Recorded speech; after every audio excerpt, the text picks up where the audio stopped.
Welcome to the Saturday Night Pitcher Nail Down. I'm Jason Gilbo, J Gilbo 11. With me is Russell Clay at Russell J Clay.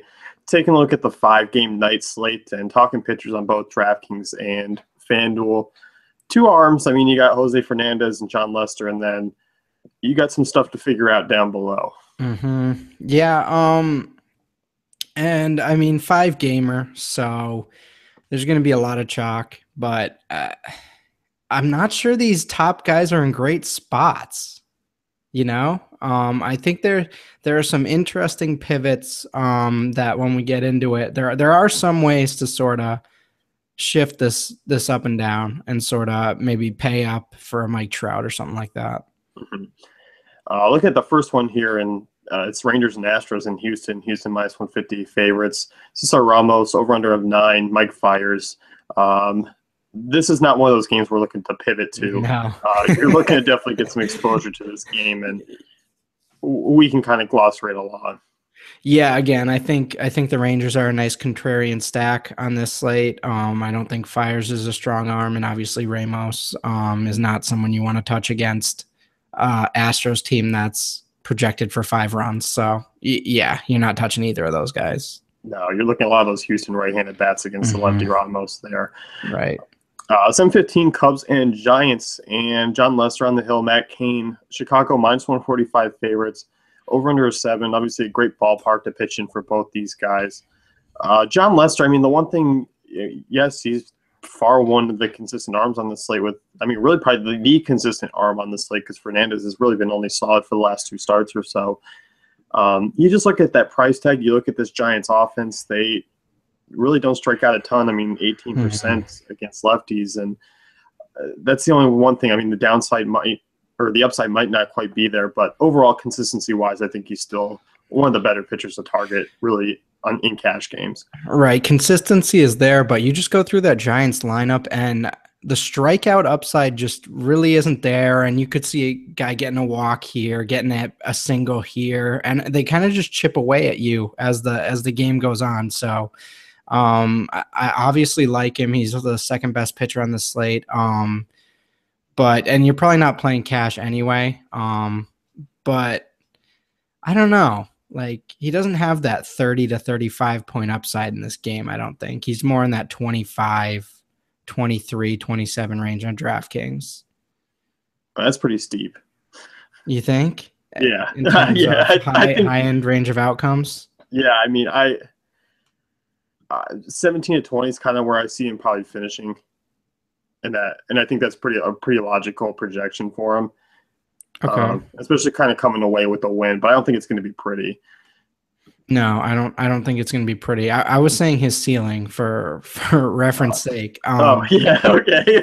Because we've seen pretty consistently this week, like 35, 40 point performances from guys, and this is not that type of situation is kind of what I was getting at. Yeah, Fernandez has that type of ceiling on the slate if you're paying up. I think he's the guy that has that. Matt Cain on the other side, I think just on a 5-game slate, I'm looking to really pick on him against. I mean, you're famous a slogan, "We're coming for you, Matt Cain." I think that's what we're doing. Yeah, I mean, obviously with Bryant and Rizzo, those are the guys you want to pay up for them on both sites. That's kind of what you're looking at there. I mean, I think you can stack 1 through 5 or even get a little fancy with Addison Russell there. But yeah, I mean, it's Matt Cain. He's been doing better, but on a 5-gamer, you kind of got to make your tournament lineups logically. Yeah. Next one here, you got Nationals and Marlins in Miami. Jose Fernandez, Joe Ross, over under a 7, minus 150 favorites there for Miami. And I do think Fernandez is the chalk option that if you're playing cash. I still think he's the viable one. And I still think in GPPs he's got the highest upside on the slate. And really this Nationals team, I mean, really outside of Murphy and Harper, they are not a good bunch. They're not, and he definitely has the highest upside. And he's the obvious number 1 play. But I don't know. This Nationals team is a little stingy here. And if he ends up pitching to Harper, I mean, most pitchers don't anymore, but if he ends up doing that, I think that could come back to bite him. So clear number 1 option. I'm not saying anything like that, but Especially on FanDuel. If you want to really pay up for batting, you kind of have to fade him. Yeah, definitely. I mean, that's kind of something I could see doing in a contrarian tournament lineup. Mm-hmm. But I mean, even so, I mean, there's not a ton of 3K value guys. I mean, there's enough to build a lineup around and kind of get tournament upside, which I still think is doable.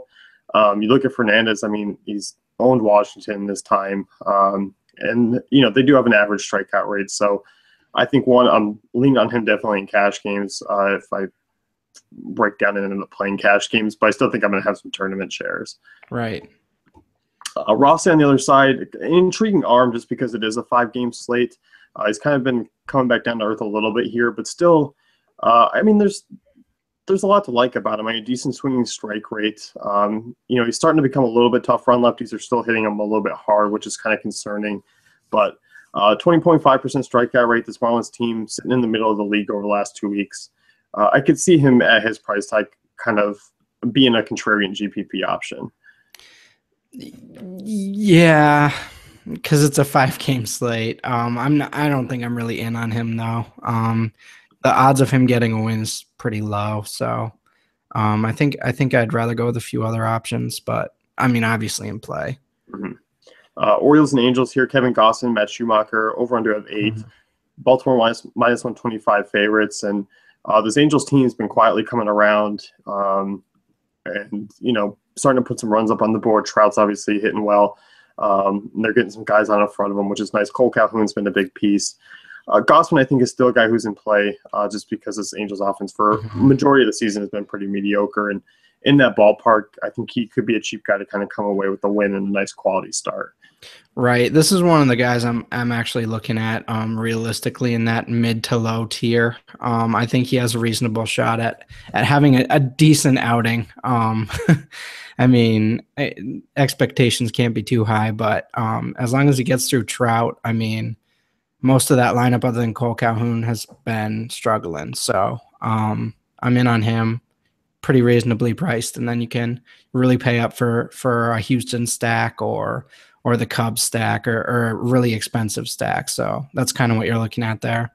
Mm-hmm. Yeah, I mean, Gausman, I mean, in a great stadium, the Angels stadium there kind of decreases runs and home runs from both sides of the plate. And you like the money line there for Gausman as well. Mm-hmm. On the other side, Schumacher's been god awful. I think once again, it's Baltimore team's kind of in play for me. Yeah, definitely in terms of stacking. He's had a rough go of it. Obviously, all his splits are ugly after the start of the season. So, yeah, that's a hard avoid. Yeah, and Dodgers and Padres, it's kind of nice that we do get someone facing the Padres because that means a pitcher is in play. Alex Wood here. Dodgers just minus 134 favorites. Wood, I mean, he's a guy who does have a lower floor than desired, but I think on the slate, I don't necessarily mind spinning down to him from Leicester as an SP2 option on DraftKings and cash, but I still think GPPs wise, he's one of the great value guys that you can kind of get to kind of pay up for that extra batter too. Right. See, I think that's what I'm looking at on FanDuel, 8,500, and then it really opens up a lot compared to the top two. But yeah, DraftKings, obviously SP2. I think you have to pretty much go with Leicester or Fernandez on the SP1. But I think you can switch it up with the SP2 with Wood or maybe even a Gausman for me. Yeah, I mean, Padres, 26% strikeout rate against lefties. Wood turned in a very solid performance against them earlier this season. He struck out 9 over 7 innings and allowed just 1 earned. So it was one of his better starts. But, I mean, an ERA over 4, he has had a couple starts of allowing a 4 or allowing just 1 earned run. But it's like his blowups have been they're lineup killers when he is off his game. Yeah. So that is the downside there. Mm-hmm. But that's going to wrap things up here on the quick, short 5-game slate for the pitcher nail down. Be sure to check out WFantasyCafe.com for all great tools and content.